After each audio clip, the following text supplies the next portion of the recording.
mine fire. On February 9 this year, a significant fire erupted at the Morwell Hazelwood power plant. It was a significant fire. Now, for those people who don't know Morwell, Morwell is located in the Latrobe Valley. The Latrobe Valley is an area where there are significant coal mines and coal-fired power stations. Those mines and power stations are located very close to several townships. The Hazelwood power station is located literally metres from a number of homes in the Morwell community. Now, the fire there has been burning for almost a month. We don't know when the fire will be extinguished. And the consequences of that fire is that the township of Morwell has been engulfed in a blanket of toxic smoke.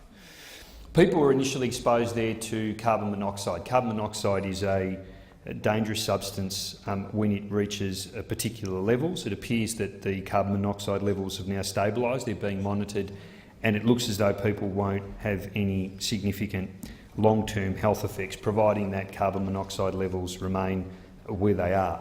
The major concern, of course, is the issue of particulate matter. Now, particularly the fine particulate matter, that is the invisible suspension of dust particles that people can't see. They're very small, they penetrate deep into the lungs, and they're associated with very significant health effects. We know that when people are exposed to high levels of particulate matter, the acute health effects can be significant.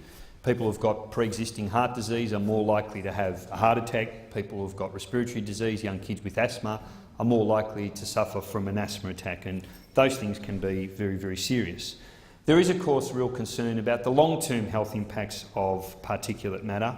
The question is, what is long-term exposure? And the longer this fire burns, the more likely it is that people will experience those longer-term impacts, which are very, very serious indeed. Now, we knew when this fire started that it would be burning for weeks. That is what happens when fires erupt in coal mines. We knew that. And despite that knowledge, despite the knowledge that people were being exposed and would continue to be exposed to this toxic smoke, we have seen a spectacular failure of leadership. We saw the state government sit on its hands. They were very slow in recognising that this was a very serious health issue. They decided to not call this a state of emergency, despite all of the knowledge being that this would pose very serious health impacts on the people of Morwell. They sent mixed messages. Thankfully, we saw the Education Minister in Victoria show some leadership and decide that kids shouldn't be educated in the township of Morwell. They were taken away from the town. They were sent to schools away from Morwell, but of course they were then bussed back in, leaving people to ponder, why is it that on one hand we're saying that young kids shouldn't be in the town during school hours, but that suddenly it's okay for them to be in town out of hours. Recently we've seen the advice escalate, so that the advice is now that people should leave the town. We saw the response from the Premier insulting the people of Morwell, suggesting that the Premier of that state would offer his holiday home to anybody who needs it. That's not leadership.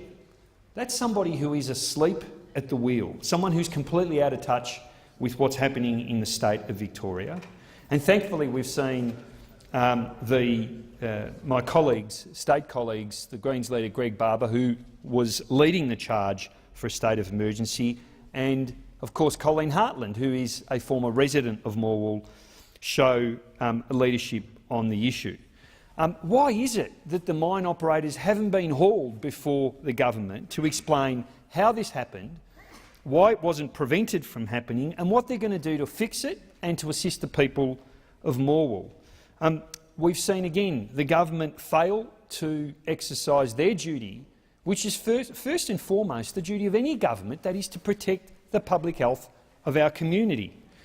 Thankfully, there's an opportunity here. We know that air quality monitoring is something around the country that's been neglected for too long. We had a Senate inquiry into the issue, an inquiry that suggested we need to lift our game when it comes to setting appropriate standards and when it comes to monitoring air quality, particularly around things like coal mines.